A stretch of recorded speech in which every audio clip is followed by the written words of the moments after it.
Muchas gracias. Buenos días con los participantes de este diplomado. Vamos a continuar con los temas que estábamos desarrollando el día de ayer. Eh, Estábamos hablando, recuerdan ustedes, de los principios que informan la teoría general de la prueba judicial. ¿Sí? Voy a permitirme compartir pantalla, avanzar un poco con estos principios, luego vamos a hacer el ejercicio de los casos que me permití enviarles. Son unos temas bastante interesantes relacionados precisamente con la argumentación jurídica en materia probativa. Doctor, permítame que le corte. Muy buen día. Buen día. Le escucho. Hay otro dispositivo conectado que hace eco. Gracias.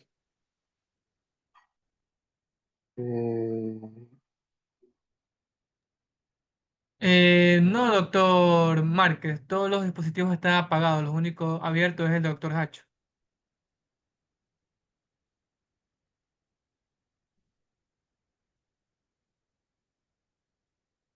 ¿Sigue haciendo eco?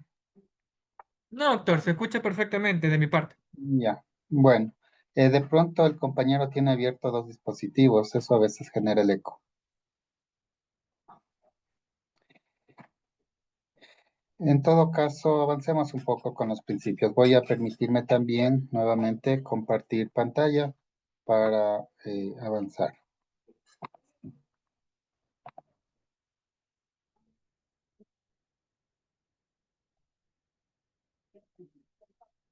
Bueno, ayer estábamos o nos quedamos hasta el principio de originalidad de la prueba.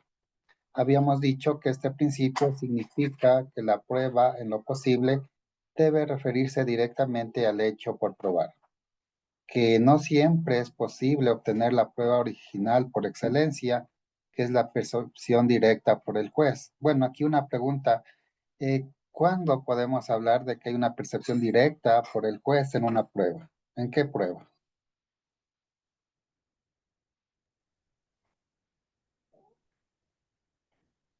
¿Qué opina?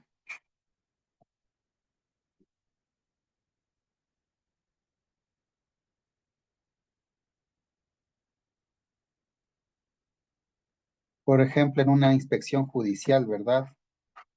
Cuando el juez en un caso civil va a una inspección judicial, qué sé yo, a ver los daños que ha producido una construcción contigua, y se verifica precisamente eh, el derrumbe que hubo o que por el derrocamiento de una vivienda se causó daño a otra vivienda. Ahí podemos hablar precisamente de esta percepción directa que podría tener el juez, ¿sí? Y así sucede cuando se trata de hechos transeúntes pasados que no dejaron resultados. Pero eso no significa que lo ideal no sea la prueba original, sino que a falta de esta es necesario contentarse con la otra. Carneluti sobre este tema refiere que los hechos permanentes que existen en el momento del proceso y los transitorios que ocurren en presencia del juez pueden ser conocidos directamente por este.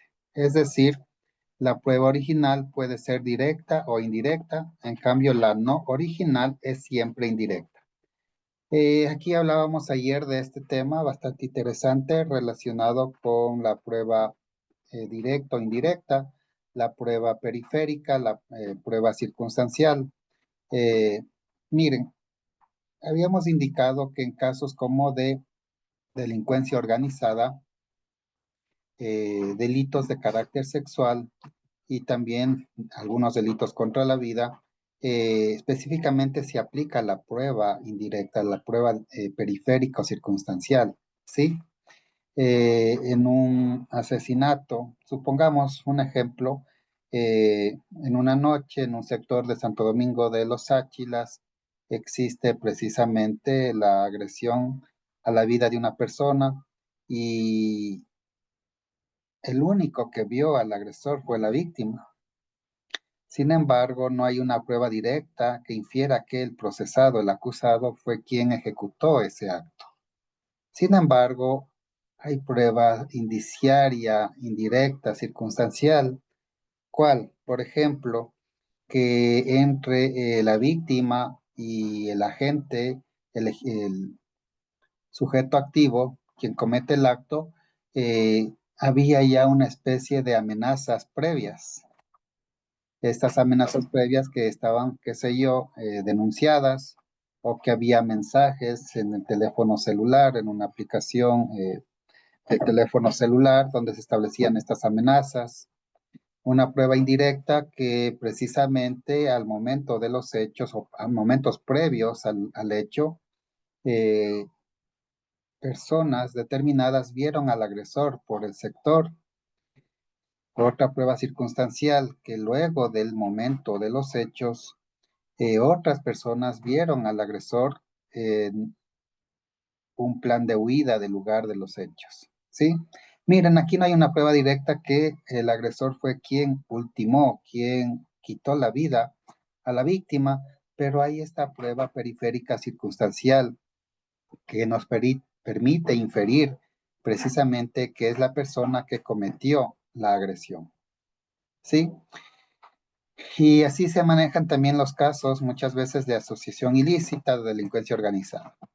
En el tema de delitos contra la integridad sexual y reproductiva, hay una dinámica un poco distinta.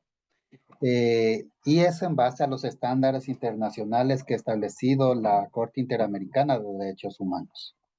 ¿En qué sentido? Eh, Hay el caso Campo Algodonero. Tiene su nombre en este sentido porque los hechos violentos se suscitaban precisamente en una población en México en donde existían precisamente estas plantaciones de algodón. Y claro, el escenario de este caso es que en esta ciudad empezó a suscitarse algo extraño. Empezaron a desaparecer mujeres de forma inusual y en un ámbito que crecía este fenómeno.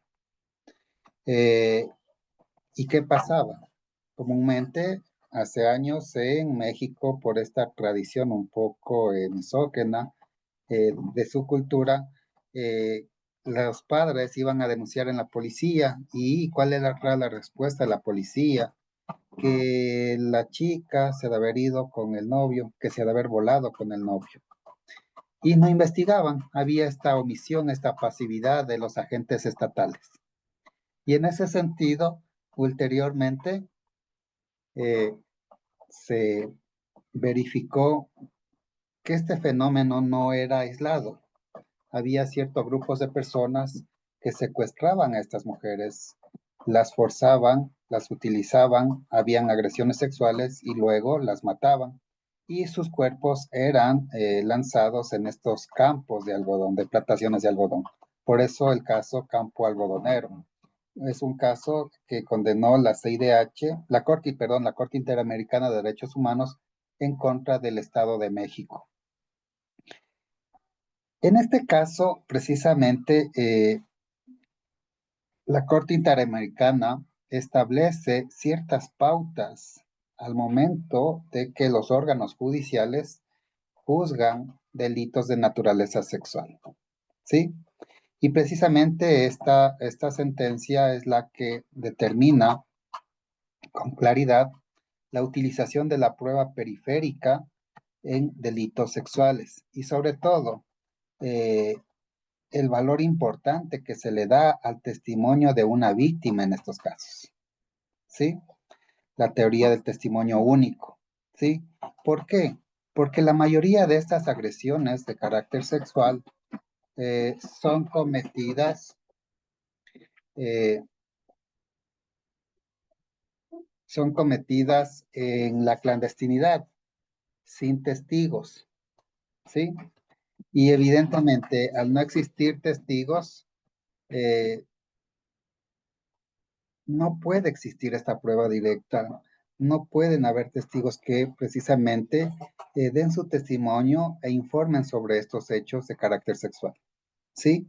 Porque vuelvo y repito, la mayoría de estos actos se cometen en la clandestinidad, en la oscuridad o en medio de cuatro paredes dentro de una casa. Incluso este fenómeno determina que muchos de estos delitos se cometen en el seno del núcleo familiar. En ese sentido es que la Corte Interamericana de Derechos estableció que se debe dar prelación al testimonio de la víctima, ¿sí? Y miren, a raíz precisamente de este caso es que ha habido reformas normativas en los códigos procesales. Por ejemplo, la determinación del testimonio anticipado. Si nosotros revisamos el contenido del artículo 78 de la Constitución de la República del Ecuador, vamos a observar cierto tamiz de protección a las víctimas, ¿sí? Estos mandatos de optimización del artículo 78 al que hago referencia establece categóricamente que se debe evitar la revictimización de las personas que han sido sujetos pasivos de un delito. ¿Y qué es esto de la revictimización? Desde el ámbito de la teoría general de la victimología, evidentemente se establece que hay una victimología de primer grado, segundo grado, tercer grado. Sí, la de primer grado hace referencia precisamente a la afectación directa que tiene la víctima directa de la agresión del delito.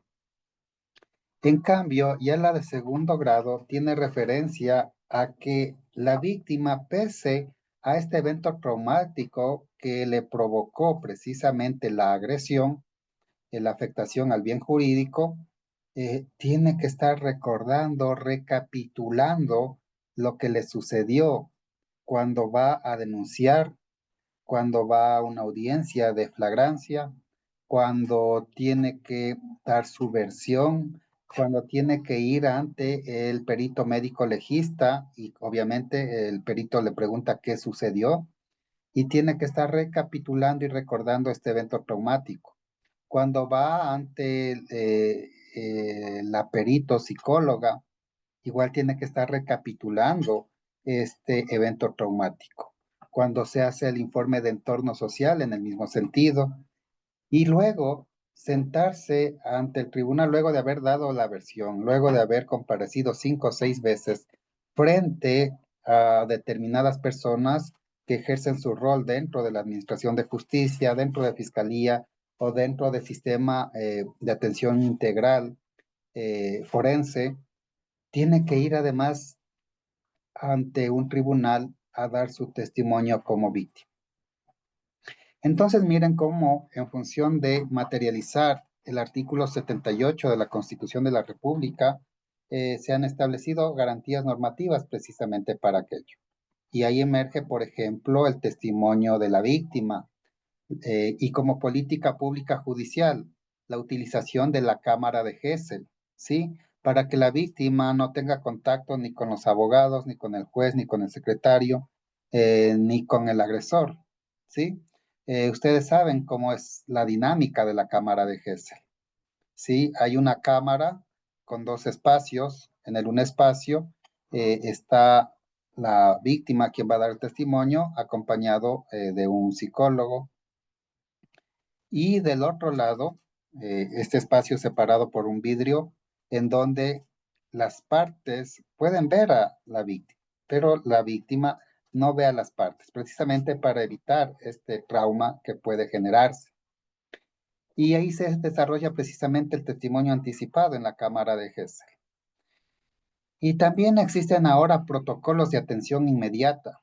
Cuando una persona víctima de una agresión sexual acude a una situación de estas, hay un equipo especializado que de forma integral realiza el examen médico ginecológico, el examen psicológico previo y la toma de la versión en ese momento y sobre todo la toma del testimonio anticipado. ¿Sí?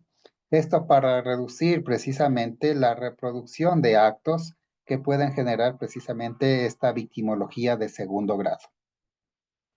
Entonces, miren, a raíz de este caso, recapitulando de Campo Algodonero, se estableció y se dio cierta prelación, podremos decirlo, prelación, importancia, jerarquía, no más valor, sino jerarquía de prelación al testimonio de la víctima de estos delitos. Y claro, ¿qué ha dicho la Corte Nacional de Justicia al respecto? que si bien es cierto, en función de los estándares que establece ya la Corte Interamericana de Derechos Humanos, por medio de lo cual se da prelación al testimonio anticipado, al testimonio de la víctima, también debe existir prueba periférica que vaya corroborando la verosimilitud del relato. Y es por eso que a raíz del testimonio de la víctima, periféricamente existen otros medios de prueba, como el examen médico ginecológico, el examen psicológico, testimonios de terceras personas, el informe de entorno social. Entonces, vemos cómo en esta clase de delitos muchas veces no va a existir esta determinación del principio de originalidad de la prueba, ¿sí? No puede haber esta percepción directa. Sin embargo, vemos cómo hay prueba indirecta que puede ir generando precisamente la construcción de una verdad procesal. Pero ahí viene también el tema, ¿no? Ayer habíamos hablado de ese caso, el de Aarón, que fue acusado, eh, y todo parecía verdad. Sin embargo, todo fue una historia creada por la presunta víctima, ¿sí? Entonces, miren la importancia de saber persuadir ante un tribunal, ante órgano jurisdiccional, cuando nosotros postulamos una teoría del caso. Avancemos un poco. El principio de la concentración de la prueba.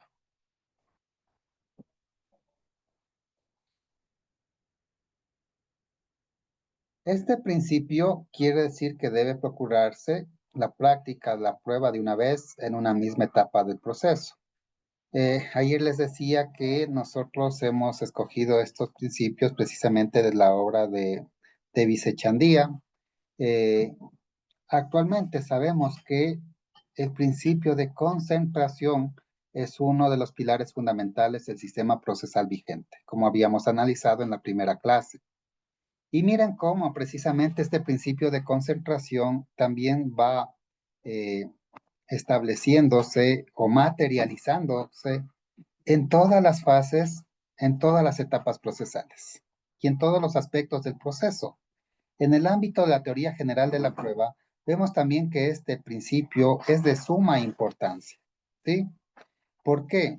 Porque con la concentración nosotros vamos a propender a la economía procesal y vamos a generar precisamente la percepción en el juez de forma concentrada de todos los argumentos de cargo y de descargo, de todos los argumentos que tienen las partes para poder resolver el caso. ¿Sí?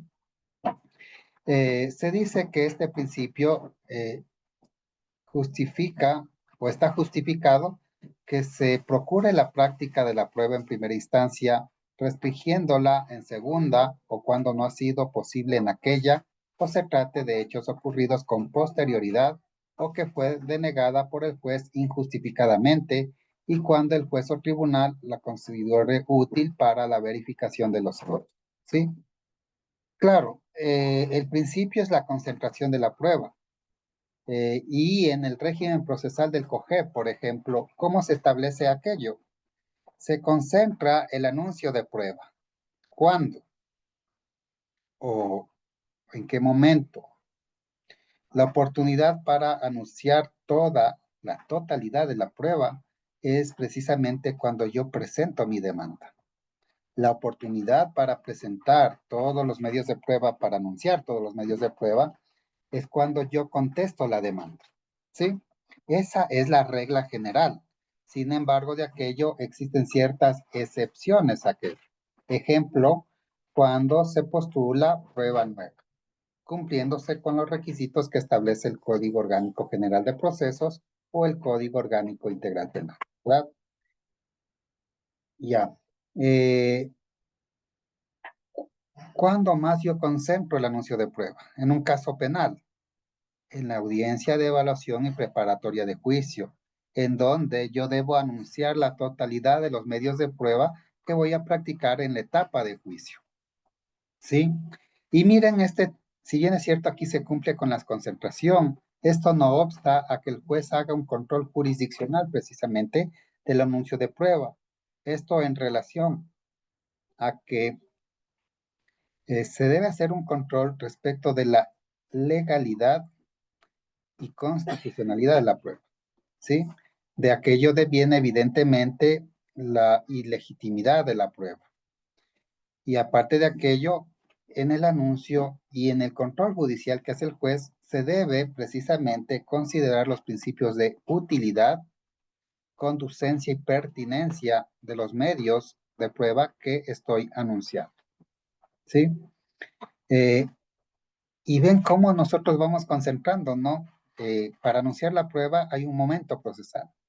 Para admitir la prueba en el mismo sentido, en un caso no penal, en la audiencia preliminar o en la primera fase de la audiencia única, dependiendo del proceso que llevemos adelante, se determina precisamente el momento en que el juez debe escuchar el anuncio de prueba y debe admitir o no los medios que se han presentado, ¿sí? En el mismo sentido, en un caso penal, en la audiencia de evaluación y preparatoria de juicio, precisamente el juez, luego que las partes anuncian los medios de probatorio, tiene la facultad, en función de su control jurisdiccional, de excluir o no ciertos medios probatorios. Todo esto de forma concentrada. En el mismo acto, tanto el anuncio de la parte actor, la parte demandada, o de fiscalía, la víctima y del procesado, ¿sí? Dependiendo la materia. Y este tema del principio de concentración también se extiende no solo al anuncio, no solo a la admisión, sino a la producción de la prueba, a la práctica de la prueba. Evidentemente y por regla general, la prueba se practica en juicio, en la audiencia de juicio. Ya cuando todas las cuestiones procesales, los incidentes, las excepciones, todas estas cuestiones han sido ya subsanadas. Cuando el juicio pasa limpio, precisamente a la etapa principal, que es la de juicio, de forma estricta. Y ahí, evidentemente, una vez que planteamos nuestros alegatos de apertura, el juez da la palabra para que cada una de las partes empiece a producir su prueba de forma concentrada, ¿sí? Y en ese sentido, el tema de concentración va de la mano con el principio de continuidad, ¿sí? Que la audiencia de juicio debe realizarse de forma continua, precisamente para garantizar este principio de concentración. Y es así que nosotros vemos cómo el sistema procesal está diseñado para que se cumpla con este principio de concentración, que en la audiencia de juicio se practique toda la prueba de los legítimos contradictores. Y miren que, además de aquello, el tema del principio de contradicción no solo está supeditado al anuncio, a la admisión y a la producción de la prueba, sino también a la valoración de la misma, ¿sí? El juez, de forma íntegra, en un solo acto, debe hacer este ejercicio de justipreciación de los medios probatorios para fijar los hechos del caso. ¿Alguna inquietud?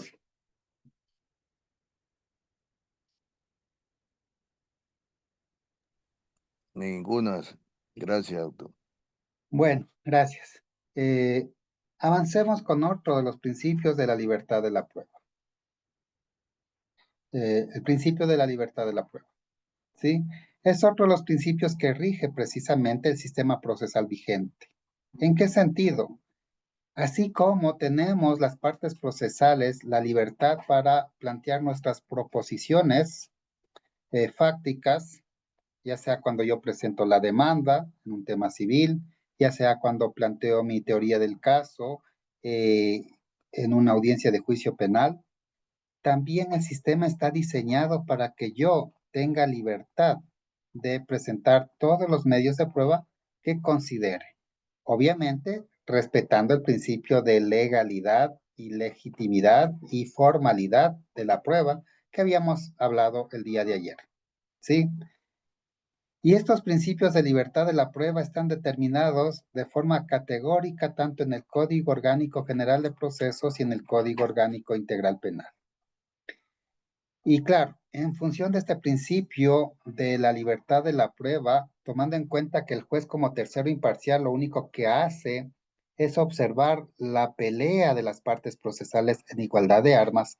Lo que hace es controlar sus actuaciones, las actuaciones de las partes procesales, en que no se vulneren, que no rompan las reglas del juego en ese contradictorio. Eso es lo que hace el juez. Y de ahí, obviamente, da libertad en las estrategias probatorias de cada una de las partes. Para que la prueba cumpla su fin, que es el de lograr la convicción del juez sobre la existencia o inexistencia de los hechos que interesan al proceso, en forma que se ajuste a la realidad, es indispensable otorgar libertad para que las partes y el juez puedan obtener todas las que sean pertinentes. Y aquí debe analizarse dos aspectos. El uno, relacionado a la libertad de los medios de prueba. La ley no debe limitar los medios admisibles, como sucede en algunos códigos de procedimiento, sino dejar al juez la calificación de si el aducido o solicitado tiene relevancia probatoria. Ahí viene el tema de la utilidad, conducencia y pertinencia, ¿verdad? Por ejemplo, en un caso de reivindicación, un caso civil, que tiene que ver una unión de hecho, un medio de prueba encaminado a justificar una unión de hecho. Es contradictorio, no es útil, no es conducente, no es pertinente para los efectos de justificar los tres requisitos de la acción de dominio o reivindicación. ¿Sí? Entonces, este principio de la libertad de los medios de prueba, evidentemente, está supeditado a la admisibilidad, a la conducencia, pertinencia y utilidad del medio de prueba.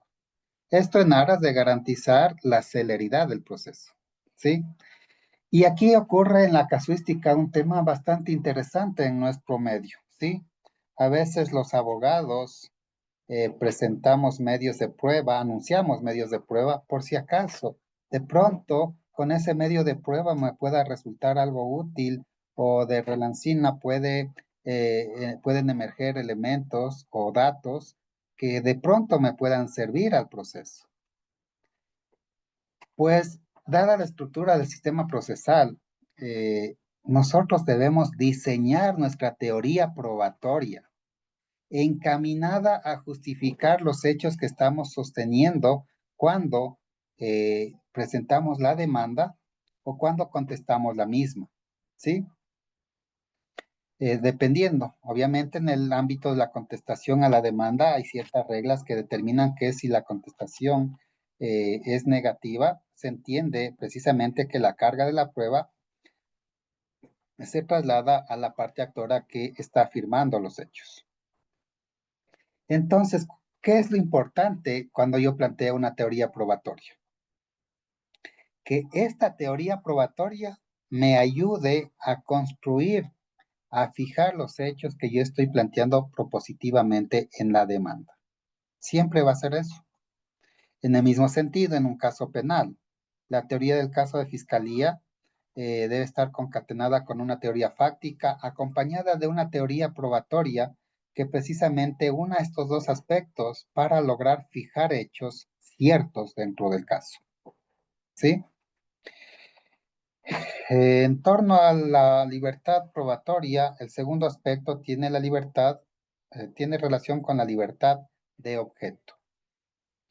Esto implica que pueda probarse todo hecho que de manera alguna influye en la decisión del proceso y que las partes puedan intervenir en su práctica. ¿Sí?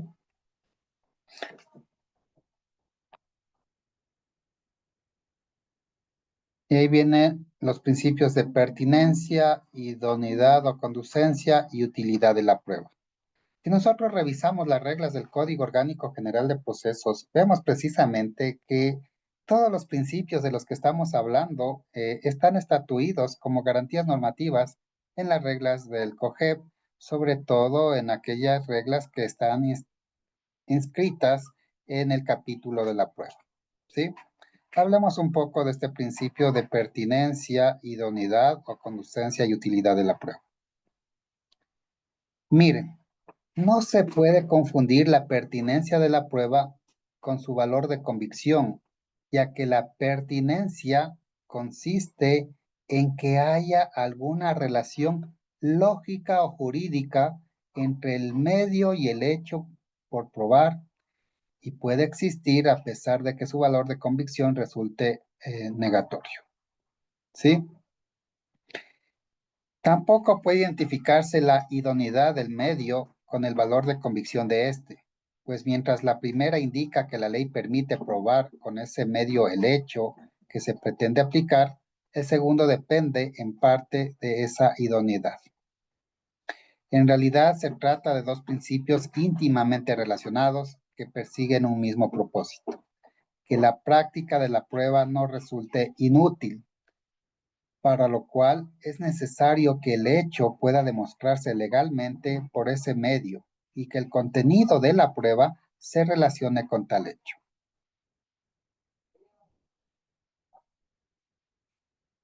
Estos principios de pertinencia, conducencia y utilidad de la prueba precisamente son de relevancia cuando yo planteo una teoría probatoria. ¿Por qué? Porque yo debo, en la audiencia de juicio, generar la mayor información de valía para justificar mis hechos. Y en ese sentido no debemos desgastar nuestra teoría de prueba con medios de prueba que no son útiles para el objeto del proceso. ¿Sí?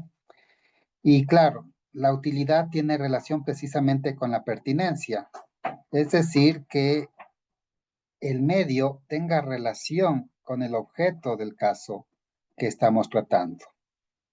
Que vaya dirigida, es decir, que sea conducente precisamente a plasmar hechos ciertos en relación con el problema jurídico. A esto atiende este principio de pertinencia, conducencia y utilidad de la prueba. Vamos ahora con el principio de la naturalidad, espontaneidad y la licitud de la prueba y del respeto a la persona humana. Para aquello nosotros vamos a invocar lo que establece el artículo 76 de la Constitución de la República, numeral cuarto, en relación precisamente a que la prueba contraria a la Constitución o la ley no da mérito dentro del proceso, ¿verdad? Este principio de la naturalidad o espontaneidad de la prueba incluye la prohibición y sanción de testimonios, dictámenes periciales, traducciones o copias que hayan sido falsificadas o alteradas, sea en virtud de dinero o de beneficios de otro orden o mediante amenazas al testigo de la parte interesada o al perito. Hechos que evidentemente en nuestra legislación penal emergen como conductas típicas, antijurídicas y culpables, ¿sí? Sabemos que ahora tenemos el tipo penal de fraude procesal, ¿sí? Eh, También está estatuido la falsificación de instrumentos públicos o privados. Tenemos el delito de obstrucción a la justicia. Tenemos una serie de tipos penales que precisamente procuran garantizar los principios de la tutela judicial efectiva. Y es en ese sentido que los medios de prueba no pueden ser obtenidos de forma ilegal ni de forma ilícita. Por ello, este principio se opone a todo procedimiento ilícito para la obtención de la prueba y lleva a la conclusión de que toda prueba que lo viole debe ser considerada ilícita y por tanto sin valor jurídico. Ahora, cuando nosotros hablamos de este principio, debemos precisamente referirnos a los conceptos de ilicitud e ilegalidad. ¿Qué es lo ilícito y qué es lo ilegal dentro del ámbito de la teoría general de la prueba? Estos conceptos deben ser diferenciados de forma bastante clara para nosotros, por ejemplo, oponernos a la producción o a la admisión de cierto medio de prueba. ¿Sí?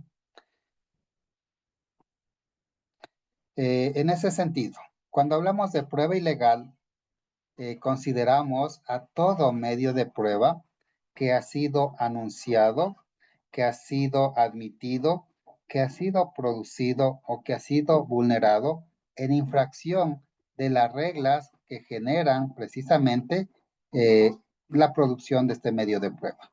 Es decir, cuando se infringió algún enunciado lingüístico, alguna regla de producción. Ejemplo, si nosotros revisamos el artículo 211 del Código Orgánico General de Procesos, vamos a revisar ahí precisamente una cuestión. Las copias de otro proceso, y ese es otro principio, ¿no? La prueba trasladada, luego vamos a hablar de eso. Las copias de otro proceso que pretendo utilizarlas en mi proceso nuevo, el que estoy desarrollando ahora, ¿cómo debo obtenerlo? ¿Cómo obtengo este proceso, las copias de este proceso para llevarlo a este nuevo proceso?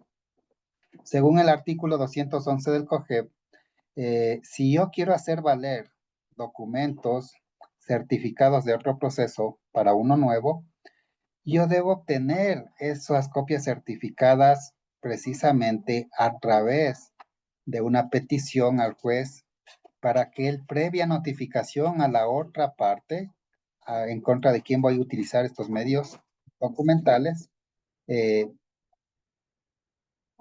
deba hacerlo. ¿Sí?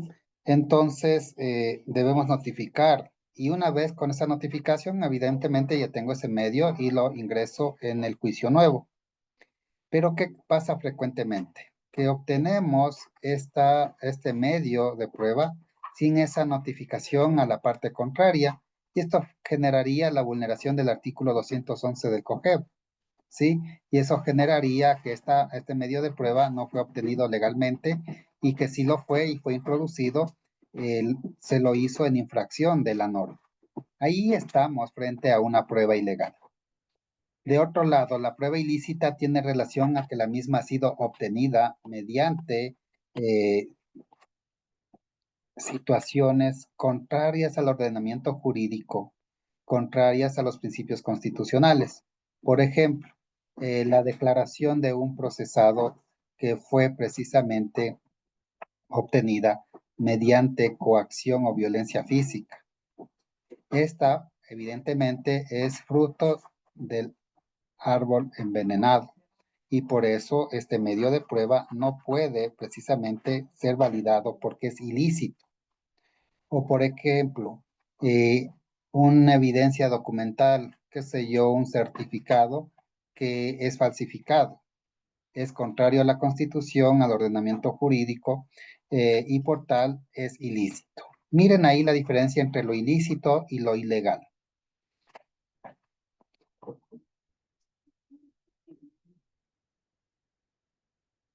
Avancemos ahora con el principio de la obtención coactiva de los medios materiales de la prueba.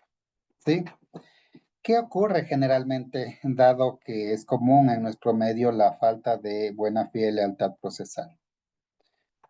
Muy potencial, y probablemente yo tengo como contraparte del actor, tengo en mi poder unos asientos contables, medios documentales, que le sirven a la otra parte.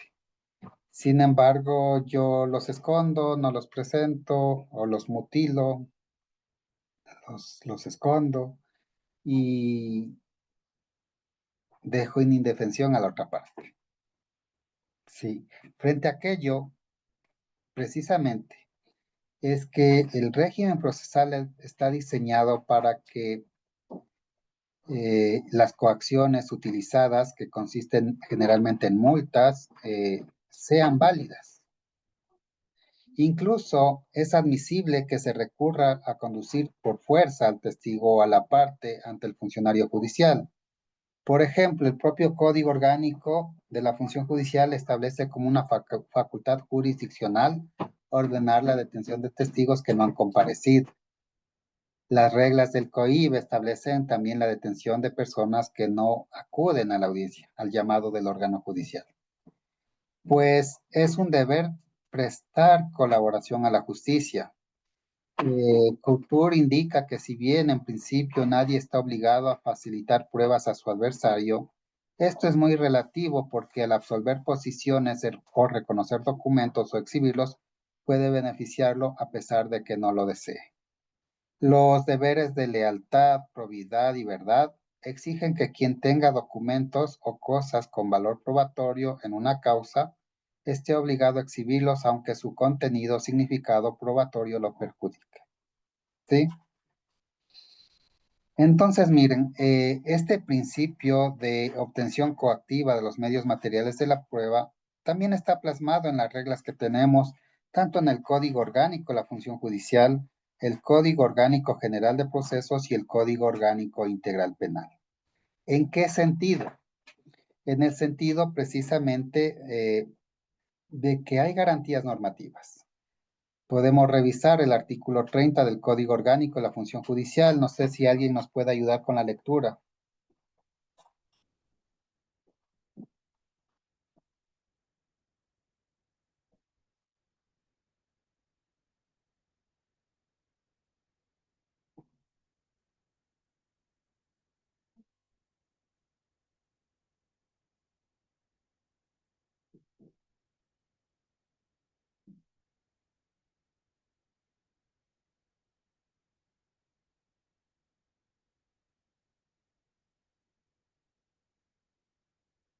Allí nos puede ayudar con la lectura del artículo 30 del Código Orgánico de la Función Judicial.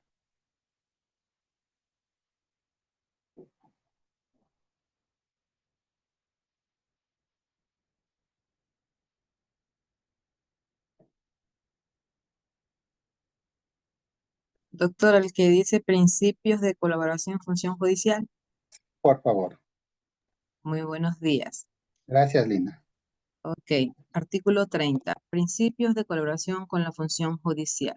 Las funciones legislativas, ejecutiva, electoral y de transparencia y control social, con sus organismos y dependencias, los gobiernos autónomos descentralizados y los regímenes especiales y más instituciones del Estado, así como los funcionarios, funcionarias, empleadas, empleados y más servidoras y servidores de los que integran este obligado y colaborar con la función judicial y cumplir sus providencias. Segundo, la Policía Nacional tiene como deber inmediato auxiliar y ayudar a los jueces y juezas y ejecutar pronto y eficazmente sus decisiones o resoluciones cuando así lo requieran. Tercero, las juezas y jueces también tienen el deber de cooperar con los otros órganos de la función judicial cuando están ejerciendo la facultad jurisdiccional, a fin de que se cumplan los principios que orientan la administración de justicia. Cuarto, las instituciones del sector privado y toda persona tienen el deber legal de prestar auxilio a las juezas y jueces y cumplir sus mandatos dictados en la tramitación y resolución de los procesos. Las personas que, estando obligadas a dar su colaboración, auxilio y ayuda a los órganos de la función judicial, no lo hicieran sin justa causa, incurrirán en delito de desacato. Muchas gracias.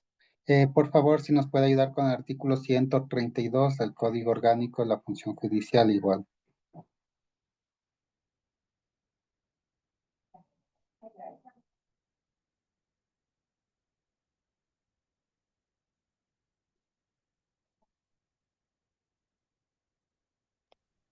Ok, listo, doctor.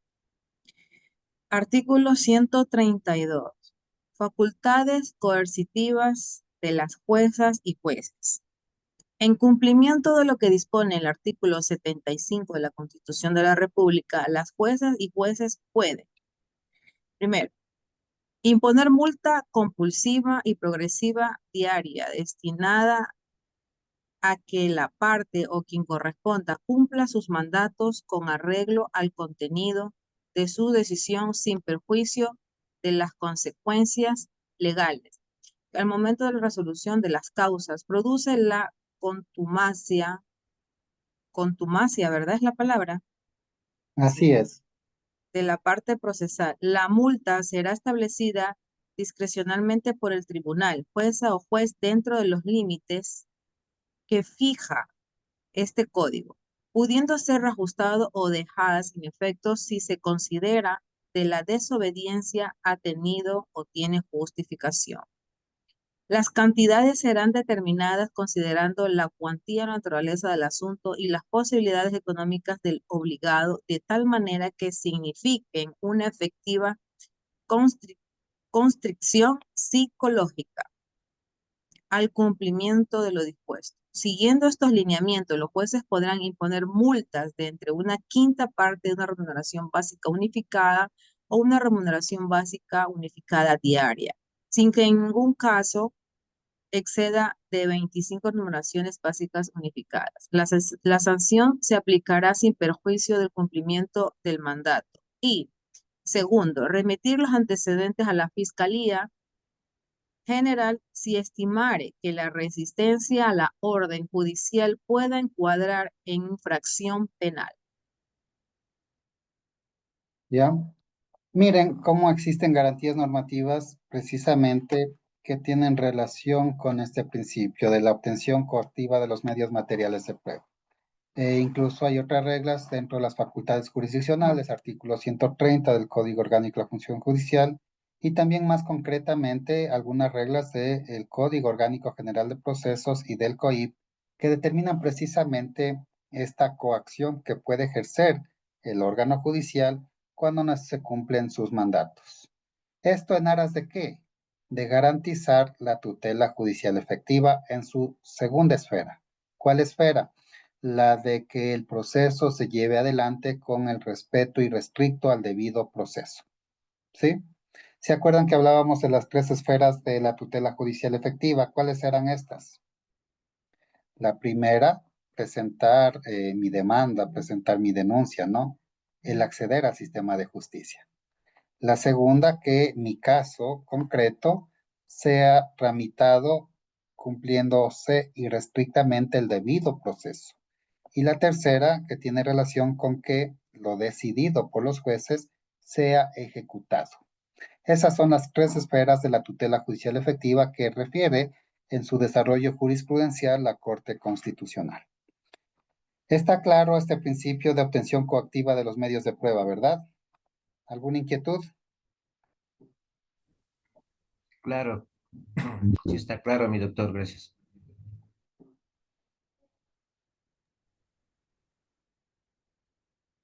El Estimado principio doctor, de la... Sí, disculpe que le interrumpa.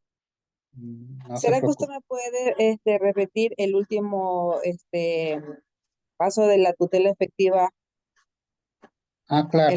el tercer punto? Miren, la Corte Constitucional, cuando hace un desarrollo jurisprudencial sobre lo que es la tutela judicial efectiva, porque claro, nosotros encontramos en el artículo 75 de la Constitución de la República que constituye la tutela judicial efectiva. Sin embargo, desde una hermenéutica jurisprudencial eh, y de ámbito teleológico, es decir, de los fines que persigue este principio, la Corte Constitucional ha desarrollado el mismo y ha establecido que el mismo atañe tres puntos, tres esferas, tres órbitas. ¿Cuáles? La primera relacionada con el acceso al sistema de justicia, ¿sí? Porque así lo establece el artículo 75. ¿Y a qué se refiere esta primera órbita?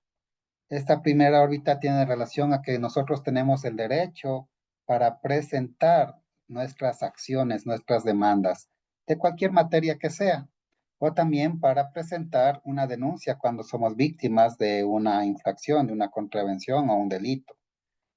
Y tenemos ese derecho.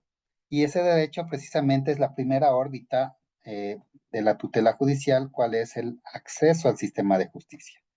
Y dentro del ámbito de las garantías normativas, tanto el COGEP como el COIP establece cómo debemos presentar nuestra demanda, nuestra petición, cómo debemos presentar nuestra denuncia, ¿verdad? Hay reglas para aquello.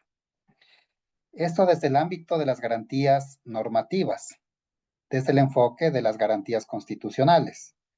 Debemos tener en cuenta que las garantías constitucionales son las garantías normativas, las políticas públicas y las garantías jurisdiccionales. En torno a esta segunda garantía constitucional, las políticas públicas. Sí, también tiene relación con la tutela judicial efectiva. Ejemplo, una persona con discapacidad visual o con discapacidad motora, es decir, que no puede caminar, eh, tiene el derecho también de ir a un juzgado a presentar su demanda, tiene el derecho de ir a un juzgado a dar su testimonio, ¿verdad? Pero ¿cómo puede hacerlo si, por ejemplo, no hay políticas públicas de infraestructura arquitectónica para que esta persona pueda ingresar precisamente a los juzgados, a las unidades judiciales? Ahí las políticas públicas y la ruptura de barreras, ¿no? Establecer rampas para que una persona discapacitada pueda ingresar con su silla de ruedas al juzgado a presentar su demanda, a dar su testimonio, ¿sí? Eso en relación al derecho a acceder al sistema de justicia. Y por eso incluso hay el principio constitucional de la gratuidad de la justicia. Ustedes deben recordar que antes de la expedición del Código Orgánico de la Función Judicial, eh, allá por el año 2008, antes se debían pagar tasas judiciales para presentar una demanda. Y es más, había una tablita de tasas judiciales en base a ciertas cuantías, algo así como ahora se paga en las notarías, ¿verdad? Pero ahí hasta para presentar las demandas se debían pagar cuantías, tasas judiciales en base a las cuantías. Entonces, la lógica del sistema procesado en el Estado Constitucional de Derechos y Justicia establece que establece categóricamente que debe romperse estas barreras, precisamente para garantizar esta primera órbita de la tutela judicial. La segunda órbita de la tutela judicial es que la demanda que yo presento, la denuncia que yo presento, debe ser tramitada, cumpliéndose todos los principios del sistema procesal, de los que ya habíamos hablado. Pero sobre todo en respeto y restricto a las garantías del debido proceso, es decir, en cumplimiento de las normas y leyes a favor de las partes, en cumplimiento del principio de inocencia, en cumplimiento del principio de legalidad, ya sea en el ámbito sustantivo, adjetivo o de ejecución. ¿Sí? Aquí cuando hablamos del principio de legalidad adjetivo, hablamos que toda persona tiene derecho a ser juzgada a través de un trámite previamente establecido en la ley.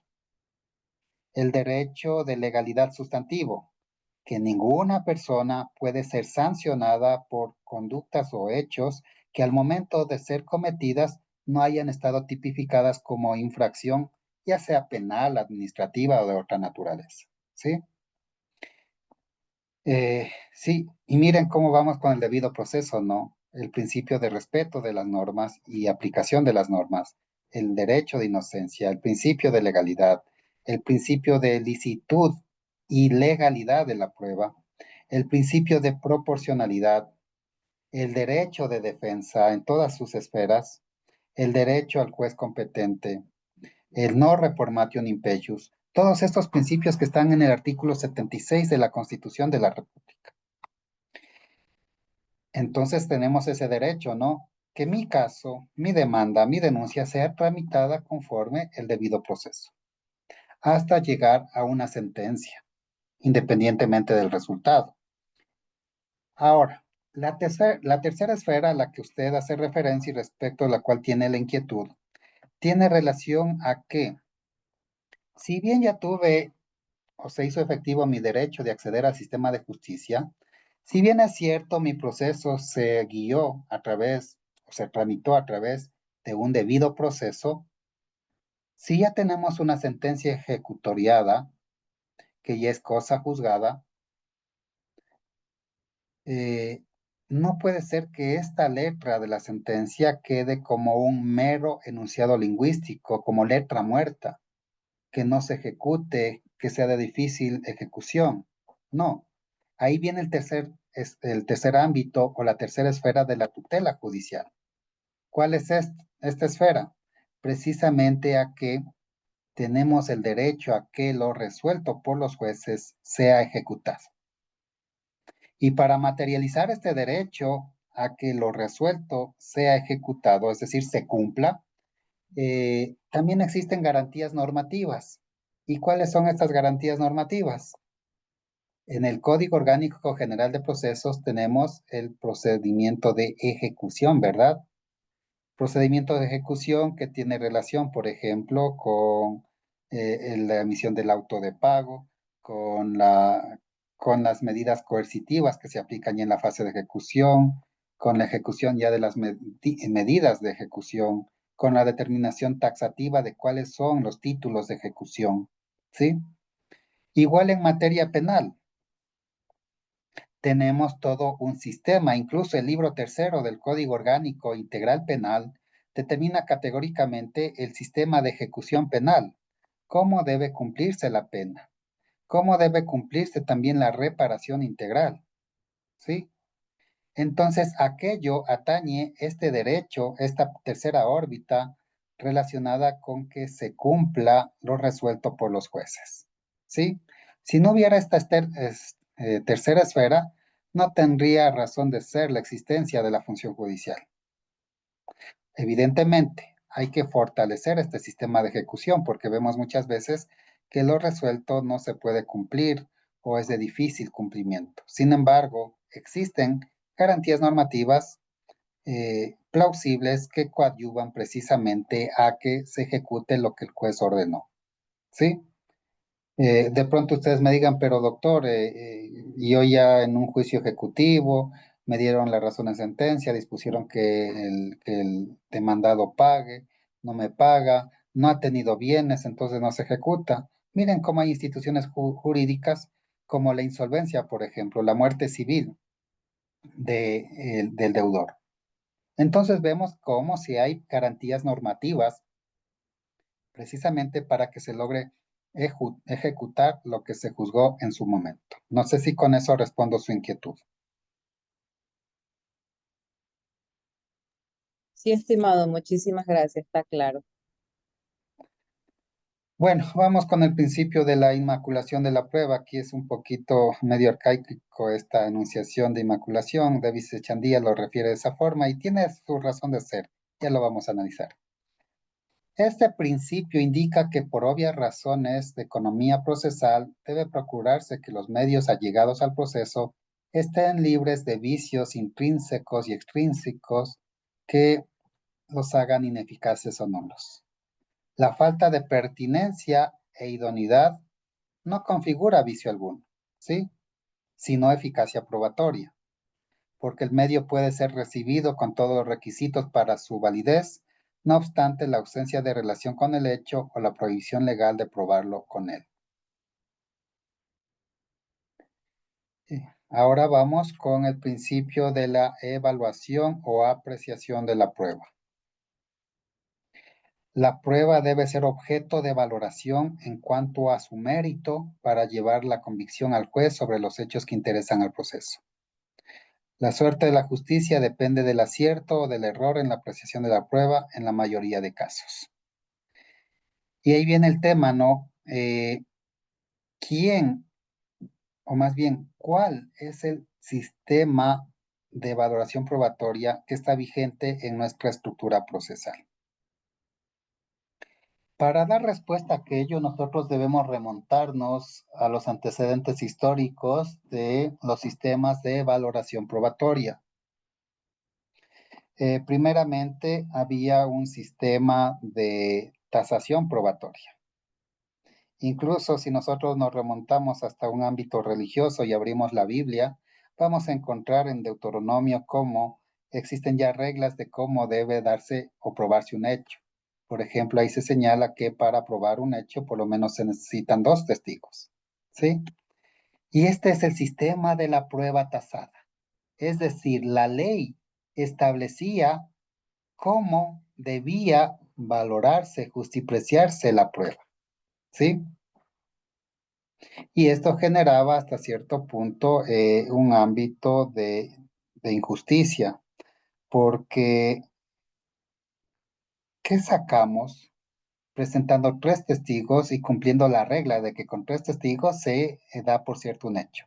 si estos testigos están faltando a la verdad, en base precisamente al contexto de su declaración y a la actitud durante el testimonio, ¿verdad? Y luego se avanzó en este sistema de tasación de la prueba y emergió otro sistema que es el de la íntima convicción. Para mí mucho más peligroso, porque si bien es cierto, ya no estaban regladas todas las, no estaban regladas todas las formas de valorar la prueba, le daban este poder absoluto al juez, ¿sí? Bueno, en su tiempo al monarca, porque antes el monarca era quien juzgaba en función de la concentración de poderes en el absolutismo.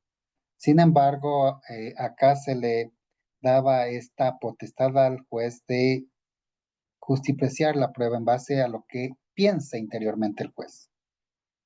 Y esto generó ahora arbitrariedad en la tasación de la prueba, en la valoración de la prueba, ¿sí?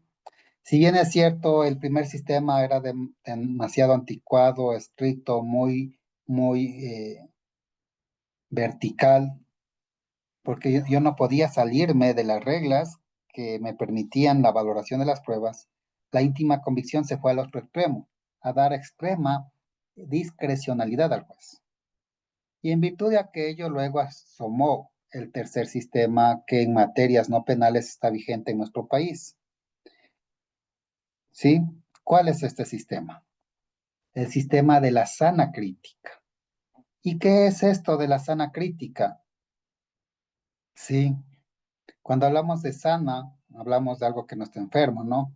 Un criterio sano del juez. ¿Y cómo obtenemos ese criterio sano? También dentro de la sana crítica se establecen ciertos parámetros, precisamente para verificar aquella sana crítica. ¿Cuáles son estos? La lógica, la ciencia y las reglas de la experiencia. ¿Sí? Y en virtud de las reglas de la lógica, el juez no puede afirmar hechos que evidentemente son ilógicos al momento de justipreciar los hechos. ¿Sí? La ciencia evidentemente ayuda mucho para que un juez tome la decisión. Por ejemplo, en un juicio de impugnación de la paternidad. ¿Qué pasa en estos juicios? ¿Sí? Y bueno, para introducir el tema, ¿no? Para ya aterrizar en el tema. Sabemos que la impugnación de la paternidad es una de las formas de enervar la filiación. Es decir, enervar la relación de paternidad o maternidad con determinado hijo o hija, ¿sí? Aparte de la impugnación de la paternidad, tenemos la acción de impugnación de reconocimiento voluntario de paternidad, la acción de nulidad del acto de reconocimiento voluntario y la acción de reconocimiento judicial de paternidad. Cada una de estas acciones tiene una naturaleza distinta. Por ejemplo, en la acción de impugnación de paternidad, tiene legitimación activa para presentar la demanda el que consta como padre.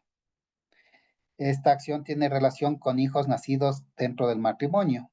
¿Qué pasa con los hijos nacidos dentro del matrimonio? ¿El padre tiene que ir a reconocerlo en el registro civil al menor nacido? No, puede ir solo la madre y justificar que está casada y automáticamente le ponen el apellido del cónyuge de la señora. Lo mismo ocurre en las uniones de hecho, ¿sí? Legalmente establecidas, evidentemente. En función de la unión de hecho, si la mamá va con el bebé al registro civil y justifica precisamente que ya hay una unión de hecho inscrita, automáticamente el funcionario registra el apellido del conviviente, ¿ya?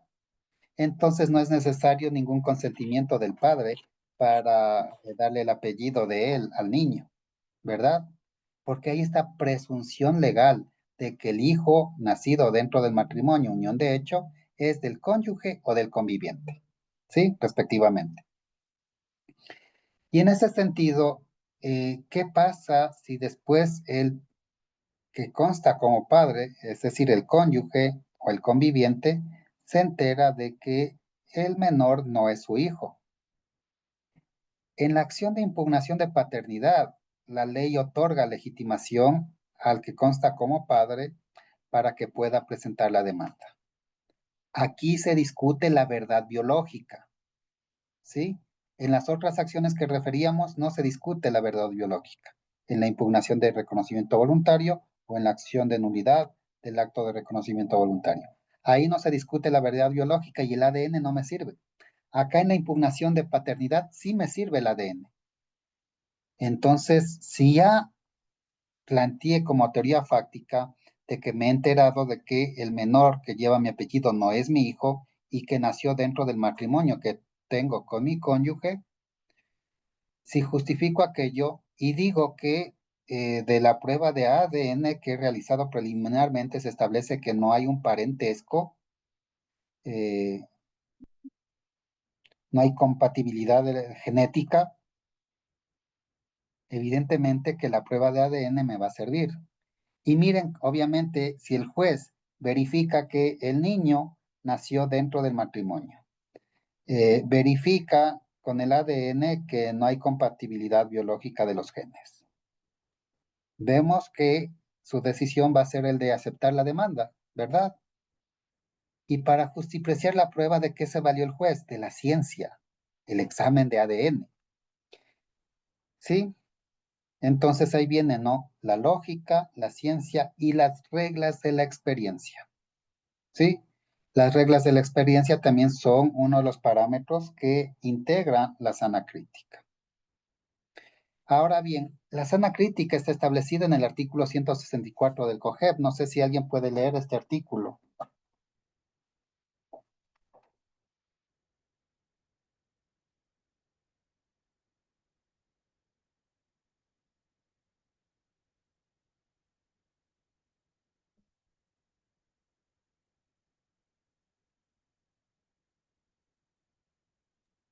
¿Qué artículo dijo, doctor?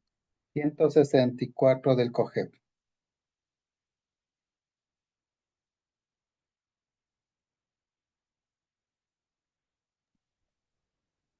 Ya.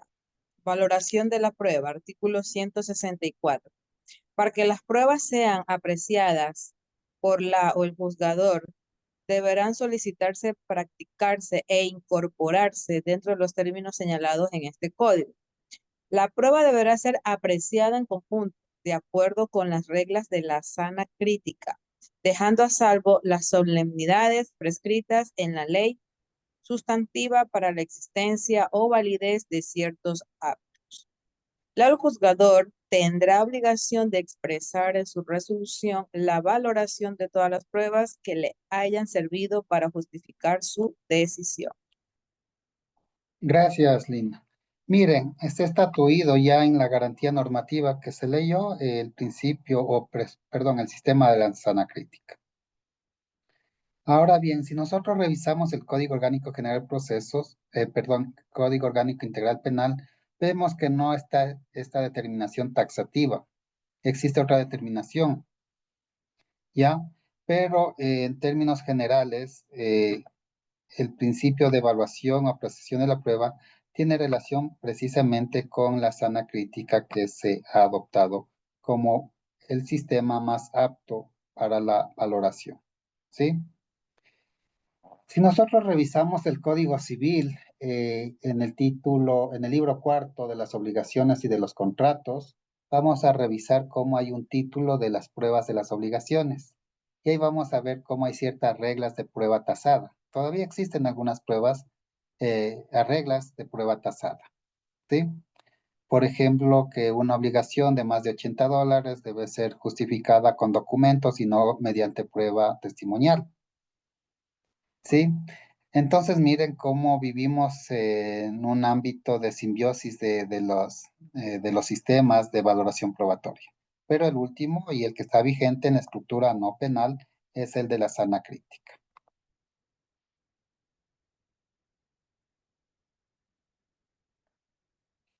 Ahora vamos con el principio de la carga de la prueba y de la autorresponsabilidad de las partes por su inactividad. Ese es un tema importante, ¿no? Con nuestras teorías del caso, a veces planteamos una historia súper interesante en nuestra demanda, en nuestros alegatos de apertura. pero si no presentamos una teoría probatoria encaminada a justificar lo que afirmamos. Este principio implica la autorresponsabilidad de las partes por su conducta en el proceso, al disponer de libertad para llevar o no la prueba de los hechos que las benefician y la contraprueba de los comprobados por el contrario, que pueden perjudicarlos. Las partes soportan las consecuencias de su inactividad, de su negligencia e incluso de sus errores cuando estos no son subsanables. ¿Ya? Entonces, este principio atañe precisamente a que en función del principio dispositivo, son las partes las que deben ofrecer los medios de prueba, tomando en cuenta que además que en función del principio de imparcialidad, el juez está vedado para tener iniciativa procesal y menos aún iniciativa probatoria. ¿Sí?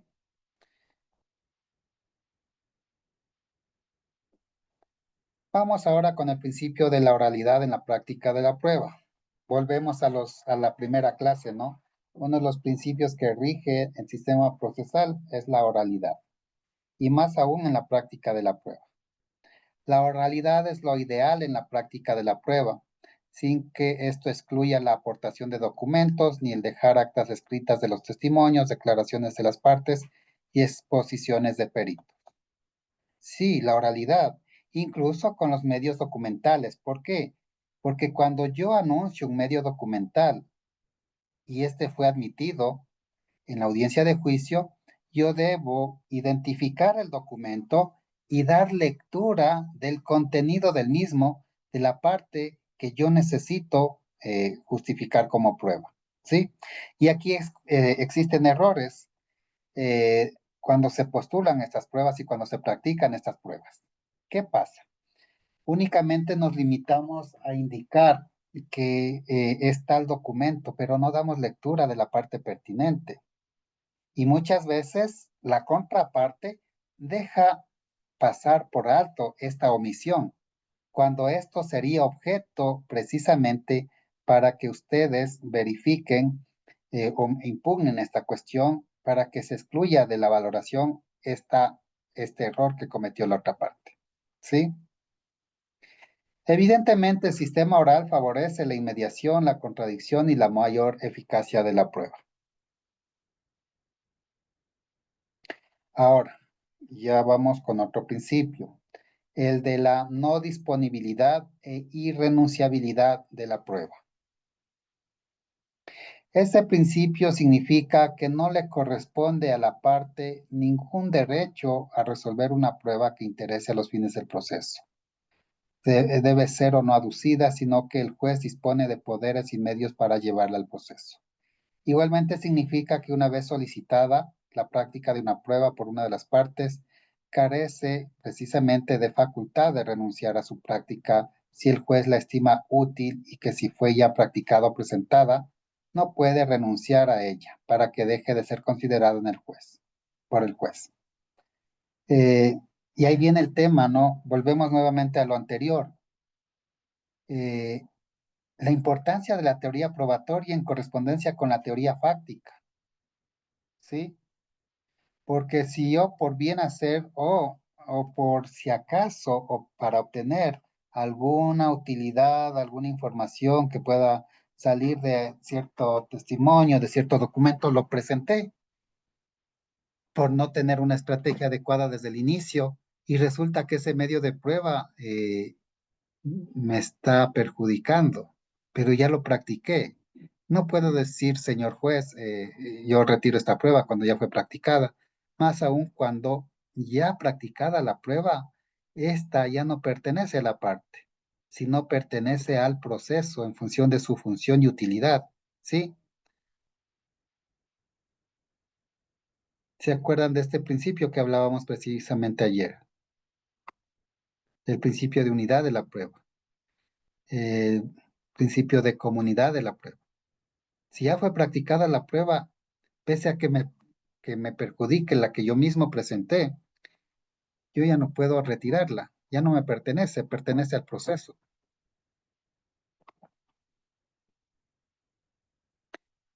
El principio de gratuidad de la prueba, esto tiene relación precisamente que dado el fin de interés general que radica en el proceso y en la prueba, lo ideal es que el Estado satisfaga el servicio público de justicia de manera gratuita, sin gravar económicamente a las partes por la recepción y práctica de medios probatorios. Este principio se opone radicalmente al sistema de arancel judicial que obliga a las partes a cancelar determinadas sumas de dinero por las distintas diligencias judiciales. Sí, tenemos la gratuidad del sistema de justicia, es verdad, pero ¿qué pasa en los juicios civiles, por ejemplo? Cuando necesitamos un perito, al perito hay que pagarle los honorarios. Entonces vemos que este principio de gratuidad no es absoluto, pese precisamente al fin, interés general, incluso interés público de la prueba. ¿Sí? Estos son los principios que Davis Echandía hace o los desarrolla dentro de su obra al hablar de la teoría general de la prueba judicial. No sé si tienen alguna inquietud, alguna pregunta.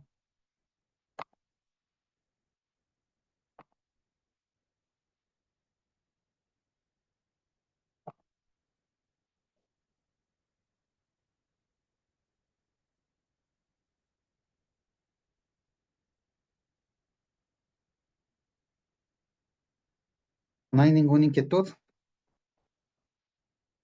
Bueno, entonces ahora vamos a analizar uno de los casos que en la mañana les envié eh, para discutirlo como un foro aquí. Sí, no sé si alguien tiene la iniciativa de contarnos el primer caso.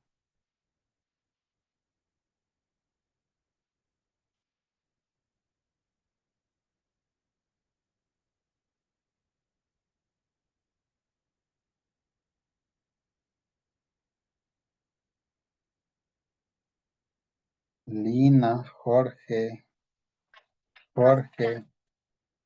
Luis, Meridi, Macariel, Marlon.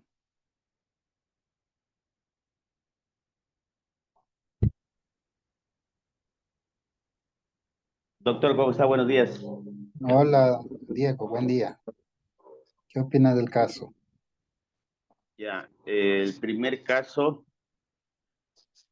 dice, la existencia de la prueba que se menciona no es discutida por las partes.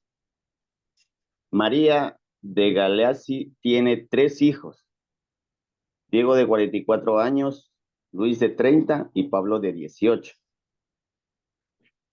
El 7.3.2017, a las 17 horas, Luis Galeazzi fue a cobrar una deuda presuntamente vinculada al narcotráfico a la casa de los hermanos Ignacio y Matías Santamaría, a 200 metros de su casa. Luego de una discusión, Ignacio Santamaría apuñaló a Luis Galeazzi con una incisión muy profunda desde el abdomen hasta el cuello. Luis retornó a casa y murió en brazos de su madre a las 17:30. Ante la vista de sus hermanos, sus últimas palabras antes de morir: no traje la plata. Fue Ignacio Santamaría. María, Diego y Pablo pusieron a resguardo el cadáver de Luis y fueron a la casa de los hermanos Santamaría. Los testigos indican que llegaron primero Diego y Pablo, que acudieron corriendo a las 17:50 más tarde. En estado tambaleante y con apariencia de furia, inciden las declaraciones en los ojos vidriosos, rictus de furia en la cara y cabello ensortijado. Ingresó María. Los Galeazzi no encontraron a Ignacio en la casa, solo estaba allí su hermano Matías. Los vecinos vieron la siguiente escena: en el patio de los Santamaría, en un costado, alejada, se hallaba parada María, quien alternaba gritos con llanto y balbuceos. Los testigos son contestes. en afirmar que decía, mi hijo, ¿y dónde está mi hijo? En el centro del patio, los hermanos Galeazzi habían acorralado a Matías y le gritaban, ¿dónde está el hijo de Remils? Puta, de tu hermano. Matías contestaba, no sé, amigo, te juro que no lo sé. Ante las sucesivas negativas de Matías a las 18:15, Diego lo sentó en una silla, lo sostuvo desde la espalda y Pablo lo apuñaló con un cuchillo de carnicero que sacó de entre sus ropas, con una incisión exactamente igual a la que le causó a Ignacio a Luis, que provocó su muerte inmediata. María siguió parada en el mismo lugar, más calmada, según los testigos, repitiendo las mismas palabras, ¿dónde está mi hijo? Hasta que llegó la policía a las 18:27 y la llevó aprehendida a la comisaría. Sus hijos habían huido, aún están prófugos. Hasta ahí es el primer caso. Bueno, ¿y qué opina de este caso?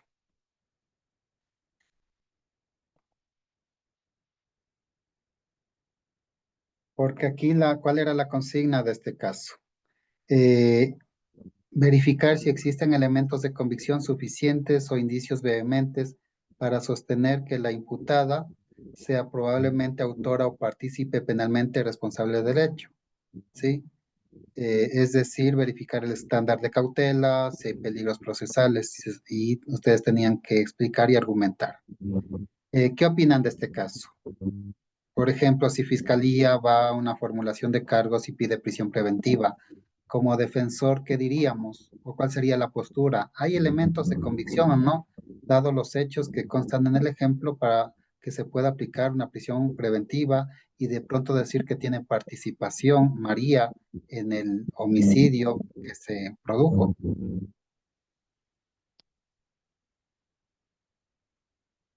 ¿Qué opina? Bueno, en sí yo creo que no tiene elementos, ya que justamente por el cobro de dinero que le hacía a Luis. Entonces, la mamá vino siendo también una víctima en este caso, porque los hijos...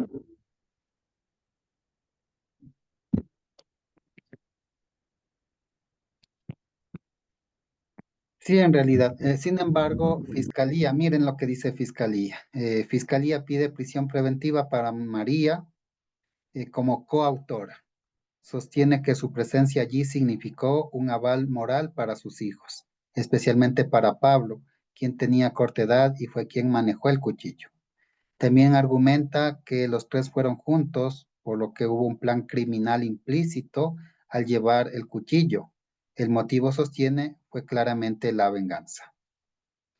Explica además que la arenga de María en la escena, es decir, que les estaba incitando a que cometan el crimen, ¿no? Fue determinante para su cometido y que sin su presencia Pablo jamás hubiera cometido el hecho. También dijo la fiscal que fácilmente podía haberse opuesto a la reacción de sus hijos, no acudiendo al lugar, gritándoles que no lo hagan o interponiéndose entre la víctima o los victimarios. Lejos de eso, ni siquiera guardó silencio, sino que vociferó. De lo contrario, no la habrían escuchado los vecinos, diciendo, mi hijo, ¿dónde está mi hijo? Enardeciendo y provocando a los homicidas. ¿Qué dijo la defensa? Afirma que no hay mérito para la prisión, que la señora no tiene ninguna coautoría ni participación en el homicidio cometido por sus hijos.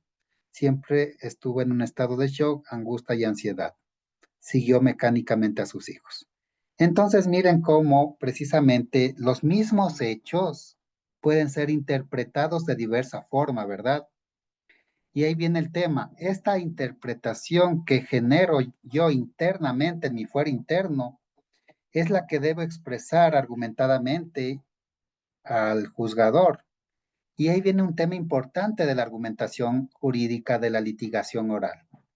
Ustedes, para plantear algo ante un tribunal, primero deben estar convencidos ustedes mismos interiormente de que es de tal forma, para ahí generar en su disertación, en su alegato, en su oratoria, generar esa convicción de que lo que están diciendo es verdad, de que lo que están diciendo corresponde a la realidad. ¿Sí? Miren, Fiscalía se empodera de su rol y ¿qué dice? Que es coautora, ¿sí? Que hubo un plan común previo, que sin la presencia de ella, sin la autoridad moral de esta señora, los hijos no hubieran cometido el delito, ¿sí? Y miren cómo con este convencimiento pide prisión preventiva, ¿sí? Y claro, los jueces pueden terminar convencidos de este discurso. Pueden decir, sí, en venganza la señora fue comandando a sus hijos para que maten al victimario de su hijo, ¿verdad? Pero en cambio, si la defensa dice, estuvo en estado de shock, estuvo fuera de sí, porque incluso eran medias discordantes las frases, porque estaba afectada por la muerte de su hijo, ¿verdad? Entonces miren cómo nosotros vamos creando realidades y cómo vamos expresando esas realidades ante el tribunal, ante el juez. Y depende mucho de la forma como nosotros expresamos estas realidades para convencer o no al juez. No nos olvidemos que el juez no conoce absolutamente nada del caso, no conoce a las partes, no conoce a la víctima, no conoce al victimario, ¿sí? No conoce los hechos. Los hechos los traen las partes procesales. Y en virtud de aquello, si yo quiero tener éxito en determinado caso, yo primero debo estar convencido de ese caso, convencido de esa construcción que se realiza. Internamente, primero yo debo convencerme y a la par yo debo eh, ubicar la esencia del problema para proyectarlo de forma adecuada al tribunal, ¿sí? Como en el caso de Ana el día de ayer, ¿no? El caso de la violación, ¿sí? Nosotros debemos estar convencidos y ubicar la esencia. La esencia de ese caso, ¿cuál era? Precisamente determinar si hubo consentimiento concomitante, es decir, al momento del acto sexual, ¿sí? Porque lo anterior nos podrá ayudar en algo eh, indirectamente para armar el caso, pero lo que aquí debo yo justificar es precisamente si existió o no el consentimiento concomitante para el acto, dado los hechos anteriores y posteriores, ex ante, ex post, que existen respecto del mismo, ¿verdad? Entonces yo primero debo ubicar la esencia del problema, luego debo exteriorizar esta esencia con un convencimiento hacia el juzgador. Solo de esa forma nosotros podemos precisamente eh, tener éxito en los casos, ¿sí? Y cuando construimos ya esta teoría fáctica y exponemos nuestro alegato de forma clara, lo que decimos, ese convencimiento que tuvimos, eh, que idealizamos, debe estar acompañado de una teoría probatoria, ¿sí? Y así podemos lograr fijar hechos como ciertos los que nos interesa dentro de determinado caso. Y luego ya el ejercicio de subsunción es más sencillo, escoger la norma que es aplicable para el caso. Entonces vean cómo precisamente es importante aquello, ¿sí? ¿Alguien más comentarios sobre este caso? Lina, Jorge, hay dos Jorges, ¿no? Macariel, Luis, Meridi. ¿Qué opinan de este caso? Sí, doctor, verá, yo en mi caso, por ejemplo, aquí puedo ver dos partes, ¿no? Porque, por ejemplo, si yo me voy a la parte de la defensa, obviamente, como dicen los testigos, la vieron parada a ella sin hacer absolutamente nada, ¿verdad? Estaba ella en shock, como lo indican, ¿no? Porque hay testigos para eso, como para demostrarme y acogerme a esto. Ahora si me voy en la parte, por ejemplo, para la acusación, ¿verdad? Ella participa, ella va con los hijos, aunque se dice que ella fue detrás de ellos, pero es verdad, ella balbucea, no usa un vocablo, ¿verdad? Correcto, dentro de su propio shock que ella se encuentra, está desorientada, desubicada por lo que, claro, le ha pasado a su hijo, ¿verdad? Entonces, no sé, en una parte yo veo la participación de que ella va, porque ella también pudo haber evitado, pudieron haber ido a una denuncia, evitar, rabia es rabia, pero se pudo haber evitado esto, ¿verdad? Entonces, a lo que dice Fiscalía, que la prisión preventiva es por coautora, ¿vale?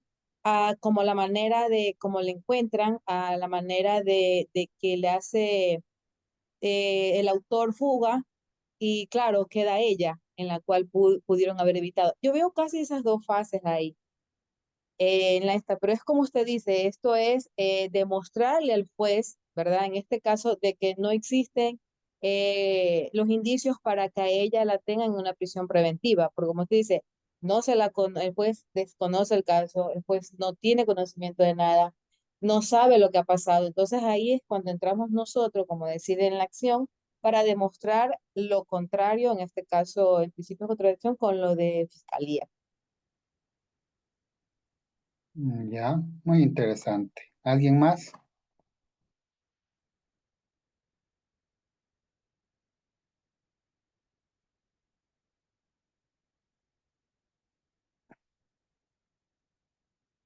Jorge, Macariel, Luis, Meridi.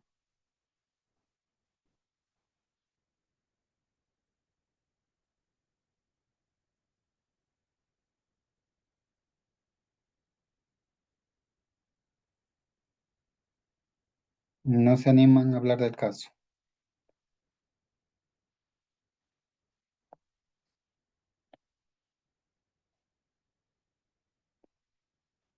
Bueno, entonces miren, este caso tiene relación precisamente con un tema de índole penal, ¿no? Una coautoría. El Código Orgánico Integral Penal establece categóricamente lo que es la coautoría. Pero miren, antes de entrar nosotros a analizar el tema jurídico de la coautoría, de los elementos de convicción, nosotros debemos precisamente establecer los hechos, ¿sí? La teoría fáctica. Y esta teoría fáctica debe estar construida sobre la base primero de nuestro convencimiento para poderlo expresar de esa forma al tribunal correspondiente, al juez correspondiente. ¿Sí? Y miren cómo Fiscalía plantea una teoría fáctica, ¿no? Una teoría fáctica que determina que la persona, la señora, tuvo un plan común de atentar contra la vida de el que terminó muerto, el segundo muerto en este caso. ¿Sí?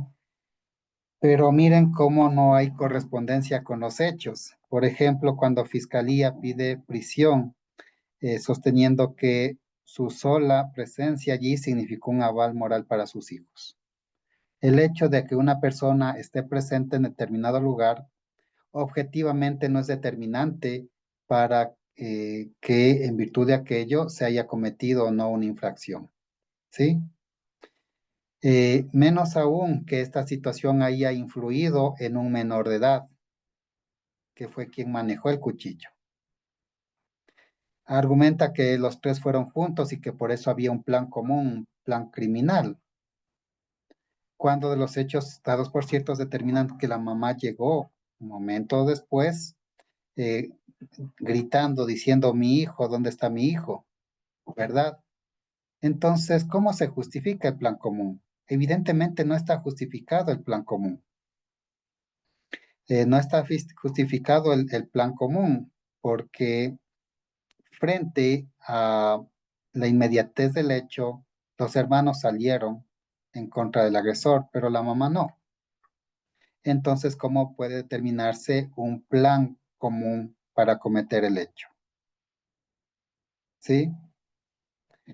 Se acusa que María arrengaba a sus hijos.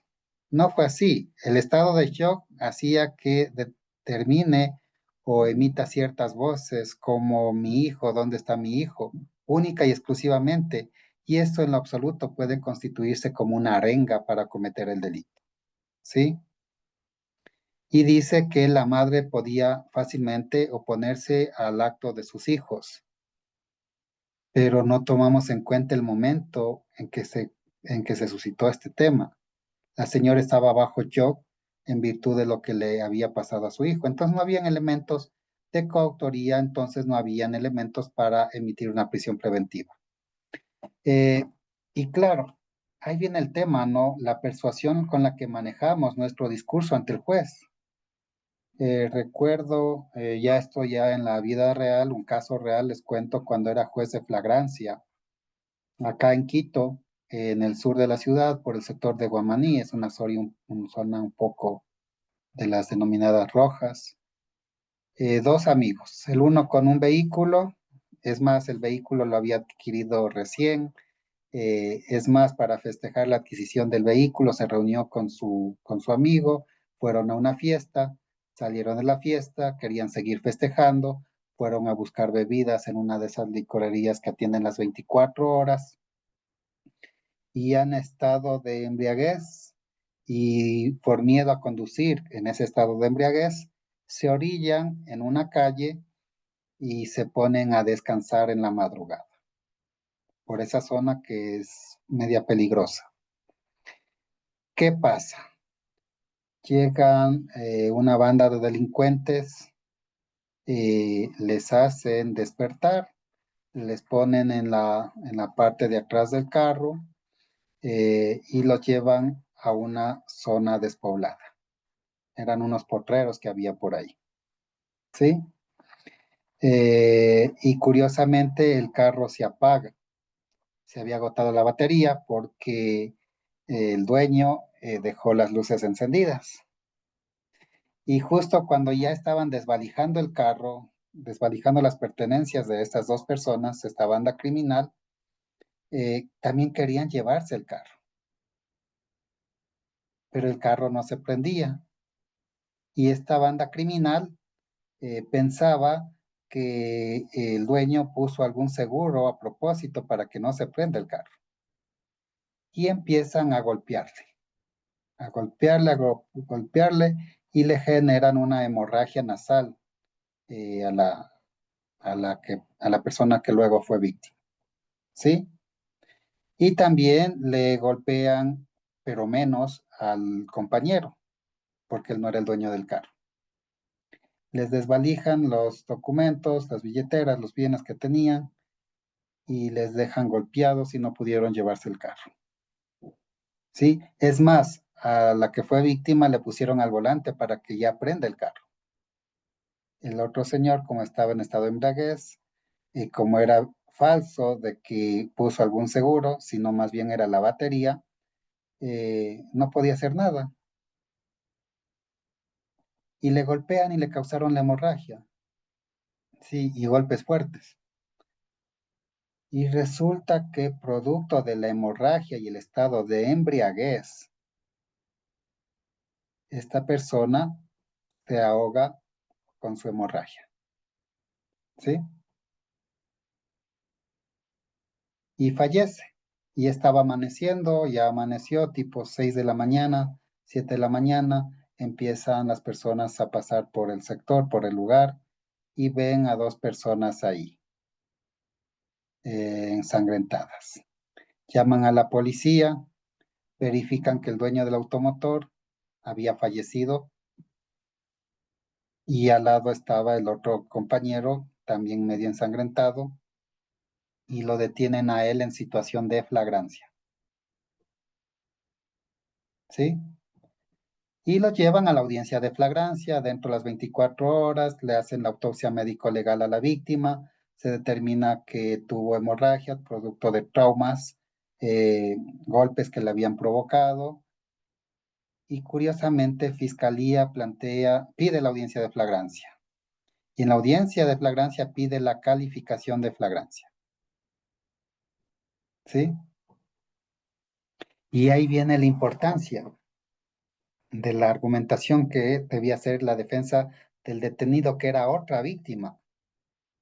Y bueno, en ese caso la defensa estuvo bien, porque planteó una serie de inconsistencias en torno a la acusación, a la solicitud de calificación de flagrancia que hacía Fiscalía.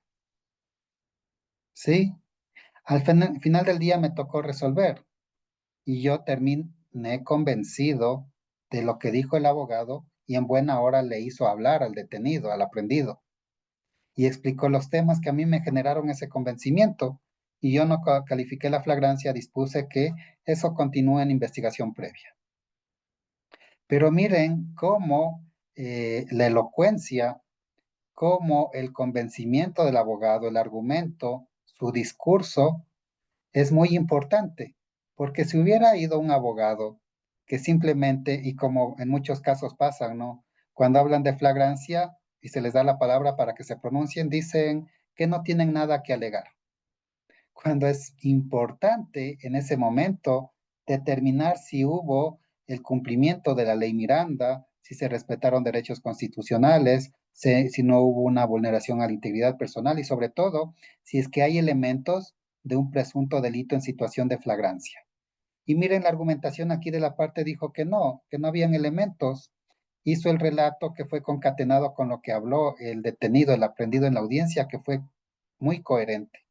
Y yo no califiqué la flagrancia, dispuse que eso se investigue mediante la respectiva indagación previa. ¿Sí? Pero ¿qué pasaba si es que el abogado no me daba esos insumos? Muy seguramente calificaba la flagrancia y muy seguramente dictaba una medida cautelar frente a un caso en donde había un muerto. ¿Sí? Entonces miren lo importante de la argumentación jurídica que debemos manejar. Y recuerda esa vez que el abogado habló con tanto convencimiento, es decir, él se interiorizó, hizo suyo la problemática y estuvo convencido de lo que decía y persuadió de esa forma al juez y a las partes. ¿Sí? Entonces miren lo importante de la argumentación jurídica, lo importante es la teoría del caso concatenada con la teoría fáctica y la teoría probatoria y luego la teoría jurídica. ¿Ya? La importancia precisamente de estos temas. Bueno, ahora analicemos el último caso. No sé si alguien lo leyó, es un tema bastante interesante y ahí vamos a ver cómo de lo que hemos hablado el día de hoy eh, podemos aplicarlo en este ejercicio. ¿Alguien que pueda dar lectura del caso o que comente del caso, por favor?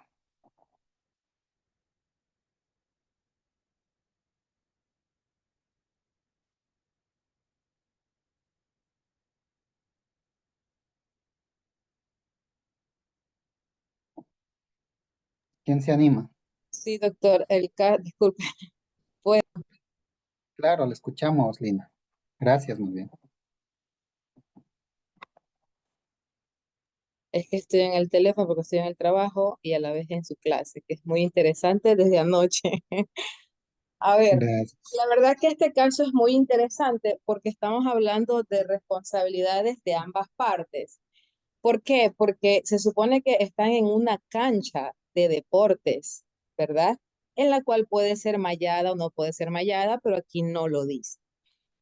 Ya, entonces, existe una persona denominada como barbero, ¿verdad? Y otra persona denominada como dueño de esclavo, algo así. Me parece que le están cortando, haciéndole la barba al esclavo. Así es.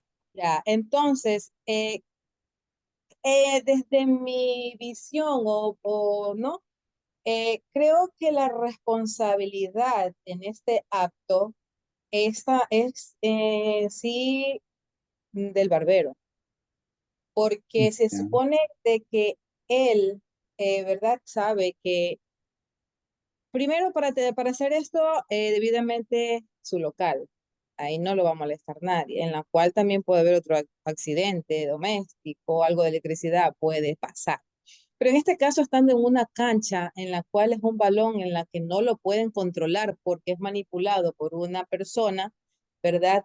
Le cae a lo que es a la mano de la persona en la cual tiene un objeto que es cortante, ¿verdad?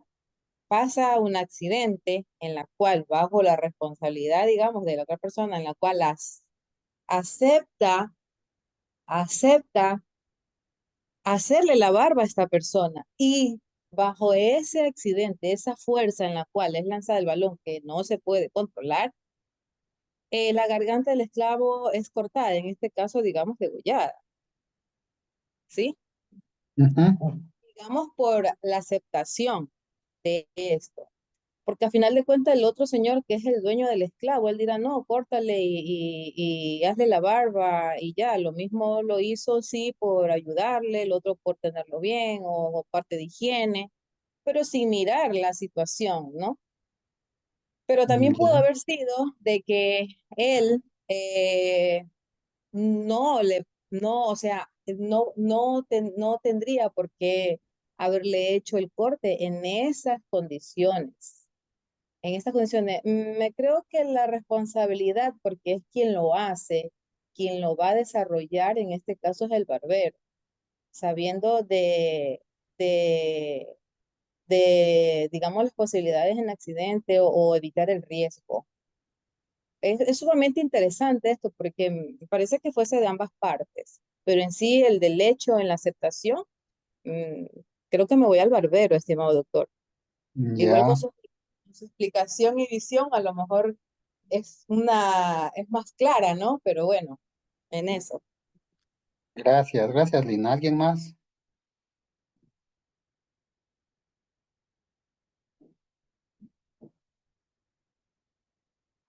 No se anima nadie más. Bueno, miren, a ver, de la lectura del caso. Dice, escríbemela, que si varios jugasen a la pelota y uno, habiendo golpeado la pelota con más fuerza, le hubiese lanzado sobre la mano de un barbero, de tal modo que a un esclavo al que el barbero estaba afeitando le fuera cortada la garganta con la navaja. ¿Ya? Eso es el caso, los hechos. ¿Cuál es la teoría jurídica? La lex Aquila, que estaba vigente en los tiempos del derecho romano, ¿no? El que hubiera matado con injuria al esclavo o esclavágenos a un cuadrúpedo o a una res será condenado a pagar al dueño cuanto fuera el máximo valor que en ese año haya tenido dicha cosa. ¿Cuáles son las circunstancias del caso? Es en un lugar público, una plaza, ahí está permitido jugar, está permitido afeitar. Ahí discrepo un poquito con Lina porque sí está permitido afeitar en la plaza en ese tiempo, en ese escenario. ¿Ya? Son temas que debemos ir analizando. Ahora, ¿cuál es la consigna de este caso? Determinar a quién debe atribuirse responsabilidad. Si se puede atribuir responsabilidad según la ley Aquila a alguna de las siguientes personas: el barbero, al Estado, al dueño del esclavo o al jugador de la pelota. Y ahí viene el tema, ¿no? Y ahí viene lo que hemos hablado en estas clases, la esencia del problema. ¿Cuál es la esencia del problema? Debemos ubicar primero la esencia del problema jurídico, ¿sí? Y miren, dada la naturaleza jurídica del enunciado normativo, que es la lex Aquila, el conflicto atañe un caso de responsabilidad civil por el daño causado al dueño del esclavo por la muerte de aquel, ¿sí? ¿Por qué decimos eso? Porque la norma aplicable habla de una responsabilidad civil y no de una responsabilidad penal. ¿Por qué? Y ahí viene la esencia del tema. Estábamos en la época de la esclavitud, en donde los esclavos eran considerados cosas, ¿sí? Cosas al igual que un cuadrúpedo, una vaca, una res, ¿verdad? Y lo que había es una responsabilidad civil, que si se produce la muerte de un esclavo, el dueño debe ser condenado al pago de lo que cueste el esclavo, ¿sí? Entonces ahí viene el tema. Estamos frente precisamente a un tema de responsabilidad civil por el daño causado al dueño del esclavo. ¿Cuál fue el daño? El haber matado o haber producido la muerte, perdón, del esclavo. ¿Ya? Por otra parte, el Estado reguló con antelación que la plaza es un lugar público en el cual está permitido jugar y afeitar. Por la determinación de estas regulaciones, no existe responsabilidad objetiva ni subjetiva del ente en referencia, es decir, del Estado. ¿Sí? Está excluido el Estado. Tercero, el dueño del esclavo no realizó ninguna conducta que haya puesto en auto peligro el bien de su propiedad, es decir, al esclavo, ya que estaba regulado que en la plaza está permitido afeitar por lo que acudió a dicho lugar con su esclavo para el efecto, para que lo afeite, ¿verdad? Entonces, ya está excluido el Estado y está excluido el dueño del esclavo. Cuarto, entre el dueño del esclavo y el barbero existió un acuerdo de voluntades para cortar la barba al esclavo. Del mismo emerge una responsabilidad civil contractual entre estas dos personas. En el caso existe un daño producido, que es la muerte del esclavo, por una conducta de acción del barbero, quien con la navaja corta la garganta del esclavo, la misma que es ilícita porque está prohibido matar a un esclavo, y gravoso ya que afecta el derecho de propiedad del dueño del esclavo. Sin embargo, no existe un nexo de causalidad para establecer que el resultado sea imputable al barbero, pues el resultado dañoso fue provocado por una fuerza física irresistible. ¿Cuál fue esta fuerza física irresistible? Precisamente el balonazo que llegó a la mano del barbero, ¿verdad? Y luego, entre el dueño del esclavo y el jugador de pelota no existió ningún acuerdo de voluntades.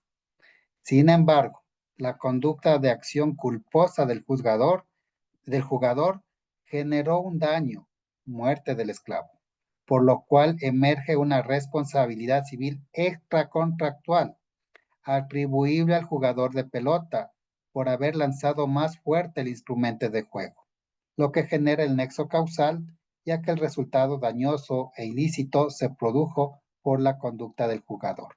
¿Sí? Si ven cómo nosotros debemos primero aterrizar en la esencia del problema jurídico para a partir de aquello generar nuestras premisas. Y estas premisas deben nacer de nuestro interior. Nosotros debemos estar convencidos de que tal cosa ocurrió de tal manera para precisamente esto en nuestro discurso argumentativo, exponerlo al juez y crear o generar un convencimiento en el mismo. Entonces, miren la importancia, ¿no?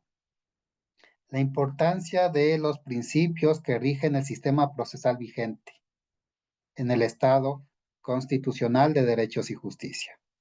Vemos cómo estos principios son transversales en todos los momentos, desde la teoría general de la acción, la teoría general de la prueba, la teoría general del proceso, la teoría general de la impugnación. En todas estas teorías que están plasmadas en las reglas del COGEB, del COIP, son transversales los principios que informan el sistema procesal oral vigente, en donde la oralidad es lo más relevante y en donde la argumentación jurídica es oral, es verbal.